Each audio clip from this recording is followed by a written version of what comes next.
Hello and welcome back to the Sports Lounge. I'm Nathan Stacken. Going to turn our attention now to the football field where the Jackrabbits had their football spring game on Saturday. The defense won 79-29. We had a few people there, Marcus, Drew, and Charlie. Guys, your reaction from the game? I think you should be a little concerned that the defense scored as many touchdowns as the offense, as was with the 2 pick sixes by R.J. Kilgore and Eric Feller. I think that's right. Yeah. And another one that didn't count. Another one, and it should have been 3, but Daryl Jackson decided to high step it about 30 yards out from the end zone. We should say, too, that the scoring is really weird for this. Well, yeah, scoring is a little weird. Each interception for a touchdown is 12 points. So, yeah. I mean, there's 24 points right there. Right, and the defense was up 30-0 before the offense scored, and the offense scored 2 points on a kickoff inside the 15. Yeah. So, the points don't really matter. Yeah. And I think what you take away from it is, okay, O'Brien faces the first team defense, and he throws 3 interceptions, but, it's spring. You can't take too much out of the other I don't know how much. play. I don't know how much you can put into it either. You got defenders kind of know the routes a little bit, where they may be playing it aggressive, going for interceptions. But it's still kind of a concern. I think when you're talking about O'Brien entering his 3rd year, who's basically been a starter for 2 full years, just about, to not really see much improvement, I guess, decision-making wise, and just body language-wise. I think that was an issue too. Just kind of looked very similar to the way he looked in games that they lost last year, and that's not progress by my definition. So you got to be a little concerned about that. Yeah, minus the quarterback struggles, I wouldn't really read too much into it, just because the spring games are set up for the defense to look better. Mm-hmm. They get 14 practices. Defense always comes along much faster than the offense. What are some of the? Go ahead. Well, I was just going to say, but having said that, the quarterbacks, Thomas and O'Brien, 2 separate people there, both struggled. Sumner looked fairly good, but I think he was against the 2nd and 3rd team. He never faced the first team. So. I mean, you got to take that with a grain of salt. What are some of the position battles that fans should be looking for, and maybe to a player or two that had a really good game? Well, I think in this game in particular, the linebacking, basically the whole defense looked pretty good. They looked like they were kind of in peak form. Tyrell Cool in limited action, I thought looked good. I think he's going to have a pretty good year, provided he gets holes to run through. Now the offensive line had a pretty meager showing, but how many times did O'Brien get sacked last year? 3 times, maybe 4. So the coverage has been there in the past. I don't know if that was just one day, but I think with the running back position, you look at Cool, he'll be the main guy, and I think he'll do a pretty good job with it. Yeah, I think you're right. I think he's going to be the main guy. And they ran a lot of pistol on Saturday, which I liked. You can do a lot of stuff out of that. And I mean, I'm just speculating here, but when you've got a guy who used to be a receiver playing running back, I would imagine he could get lots of catches out of the backfield then. Charlie, for those who are concerned, what is the pistol?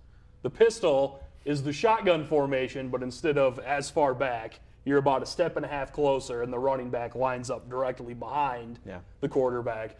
So you can still pass it, you can see easier, but also you can still have a downhill running game at the same time. So it's kind of like a cross between the shotgun and like the I formation. I think for me, what I was most concerned about, I think, was the wide receiving core. Now they're without a couple guys. I don't think Tiefenthaler was in there. No, was hurt. And so the receiving core didn't look particularly great. I think that's the one area of concern I'd have. I think to your offensive line point, a couple of those sacks I would credit to coverage, but I mean the offensive line wasn't real great. Yeah, I'll second that, but I think they just. I think it's early to put it all on the offensive line. Not saying you were. Yeah, and sacks. I mean that's kind of a. Right, in a spring game, they can't hit the quarterback anyway. It's more of we might have sacked him there, so we'll give it to him, dead ball. But going off of Marcus's thing, I'm interested in the receivers. Because your best receiver is playing a different position this year. And Tyrell Cool. Aaron Rollin, I think this is a year he could break out. Dale Moss, he may not play much. We'll see. Yeah, he's got all the physical tools to do it. And I think Jeff. I was going to say Jeff Fish looked really good on Saturday. Athletic, certainly. He could be he could be maybe a dark horse kind of thing. Stigomari had really good things to say about Moss afterward. I think it'll be a question mark, sure, but I think that his receiving core has the potential to be pretty good. But for me, it all comes back to the quarterback play. I think it's more up in the air than what's being led on. O'Brien got the snaps as starter for the most of spring, and I'll be interested to see if that's the way it is in summer camp. Quickly, guys, what do you think the outlook is for the Jackrabbits this year in football? Better, worse than last year? It's tough to tell from a spring game. I think they're going to be better than last year. I don't know if they're going to be going to the playoffs again. I mean, off the top of my head, I'll say like 7-4-ish. Yeah. I would love to say they're going to beat Illinois. I don't think that's going to happen, though. But I think they can beat anybody else on their schedule, though. I don't think they'll beat all of them. So a little above 500 for me. I think 7-4 is a good place to put them. I think they may win a game they're not supposed to, and they may lose a game they're supposed to win. So I think it will depend on how the quarterback play is and how well they take care of the football. Because that was the big deal last year. Yeah, I think. Remember that whole mental block where it really got out into the press about how some guys were kind of dogging it a little bit. And I think if that gets out there, then it's kind of a bad situation. Now, does that get fixed in a year? I mean, maybe. If it doesn't, then I don't think they improve. They're saying all the right things. I know that. They say, we want to really, rectify ourselves a little bit. If they do that, I think they got a conducive home schedule to winning some games. But it's so many factors, and if they're not going to get good, consistent quarterback play, it's going to be, out of the playoffs. It's that every other year sort of thing with the schedule where you have the tough teams at home, and the next year they're on the road. Then go 6-2 in the conference. Northern Iowa, always a tough game, and go 2-1 out of conference. Got to think they lose to Illinois, and they open the year against Southern Utah. So 2-1 non-conference, 6-2 in the conference. That gets them into the playoffs. And they get North Dakota State at home. They get UNI at home. All right, it'll be interesting to see for sure. When we return, we're going to move from college to the pros. The NFL draft is just over a week away. We have a few thoughts before we gear up for our big draft show, which is next week. So you'll want to check back. It is way bigger than just this ordinary show. You want to stay tuned for that. When we return, you're watching the Sports Lounge.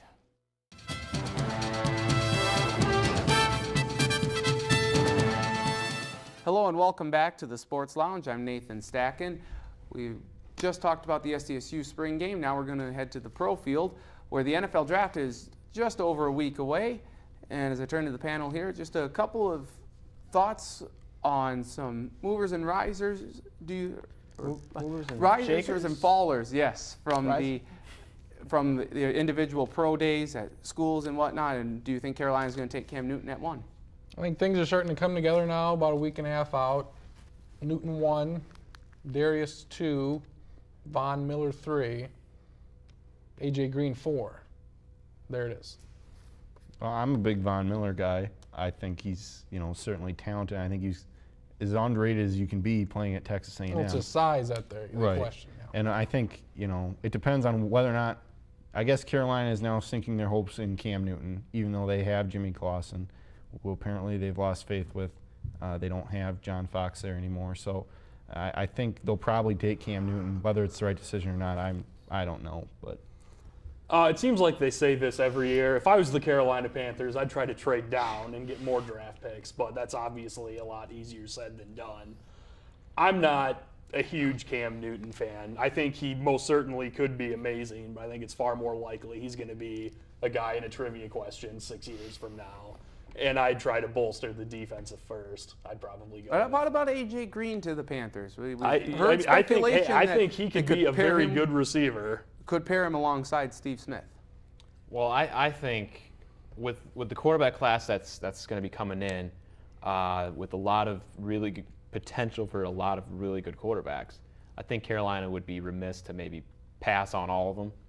Now, do they take Cam Newton number 1 and just get it done with, or do they wait till the second round? I don't necessarily agree. I don't think Cam Newton should be a number 1 pick, but I think his upside is the reason for him getting up so high the way it is. But what will Carolina do? It's a new regime, and you see it so often where a coach wants to get his guy. Now Clausen isn't his guy. That was John Fox's guy. But Marnie Herney, the GM for Carolina, is still there. Yeah, well, that's the GM has say in things, but at the end of the day, the coach is going to want again his guy. Triangle of authority. And I said that I wouldn't take Cam Newton #1, but if you're the Panthers and you think that he or any other quarterback is a franchise quarterback, then you most certainly, if you believe they're the guy, you have to take them over any other position if you think you've got a franchise quarterback. If you don't take a guy #1 overall that's a quarterback, let's say you take Marcel Darius, you can take a quarterback in that second round, and he may be as good as Cam Newton will be, possibly. Yeah. But there's nobody. Could be far better. Yeah, he could be. But there's nobody in that second round who you can get that's going to be like Marcel Darius, we think. Yep. I would agree. The defensive tackle That's a from good Alabama point. for people who don't know. So, hey, you can get a top line, defensive tackle here that can anchor the line for 8-10 years and still get your quarterback who, iffy. Every quarterback's iffy. It's one of the positions where, nobody knows for sure. Mm-hmm. Well, and if they draft Darius, too, it could be just like when they had Chris Jenkins a decade ago and just hope he doesn't get injured all the time. Yeah. And they could be back to the dominant defensive line with an edge. To me, it feels like the quarterbacks from #1 to all the way down seem closer in talent than maybe any other year we've seen. I think, Cam Newton doesn't separate himself from #2, #3, and I'm not convinced he's the #1 guy anyway. Talk in Washington is that the Redskins would like to trade down, but they are looking at a quarterback at 10. Shanahan would love a guy like Locker in there. Do you think Locker is going to go 10 to the Redskins? Well, I think he's had an interesting path. He went from a surefire number pick a year ago to it kind of seemed like people were just anti-Locker for the longest time, and now he's kind of back on the upswing. Yes. And now we're talking top 10 pick. And I think that's kind of justified in a lot of ways. I think now he didn't have the great accurate arm, but he's got loads of upside, sort of like Newton does too. I think he could go to 10 at Washington. I could definitely see that for sure. I don't think he will go at 10 at Washington. He could, but if I'm not a Redskins fan, and I don't have anything against him either way. If I'm a Redskins fan though, and they draft Locker at 10, I would riot in the streets about it. Because I am positive that he in 4 years won't be starting in the league. Well, let's just be honest. The Redskins have not exactly drafted very well. I won't dispute that. That's also Marcus very or Travis, true. you have any thoughts on that? I think he's certainly capable of being the #10 pick, but I'm not sure he's Washington's guy. And I just Washington, like you said, does not draft well. They look at trying to get guys out of free agency, and it doesn't work for them. And I would be really surprised if that worked out for him. Is he Minnesota's guy? Speaking of that, I'm not a Locker fan whatsoever. But if he does go to Washington at 10, you can pretty much put McNabb in purple next year, I believe. That's already done. Did I miss it? When did this happen? I must have missed Peter King's big breaking news speculation. Adam Schefter said McNabb Adam would like to play Schefter, for Peter the King, Vikings. they suck because they speculate on stuff that's not. They have no basis. They have no sources. They have How no do you know facts. that? Say, hey, Schefter McNabb. has plenty of sources. No, McNabb. Hey, it makes sense for him to go to Minnesota. It does, but right now he's the starting quarterback for Washington, and until something happens, shut the hell up. Speculation is at its very best. Ed Ward or two. Group those bunch together. All right. The NFL draft is next week, Friday through Sunday, or Thursday through Saturday, April 28th through the 30th. We will have our special NFL draft show with Blake Day, our Mel Kiper, Jr. We will be taping on Tuesday due to the Easter holiday, so the show will air next Wednesday and Thursday. You don't want to miss that. It will be a little extended. Great coverage, good analysis from our man, Blake Day, as well as the rest of us who will be up here as well. When we return, it's Twins talk. Joe Nathan out as closer. Does that bode well for the Twins? Find out next. When we return, you're watching the Sports Lounge.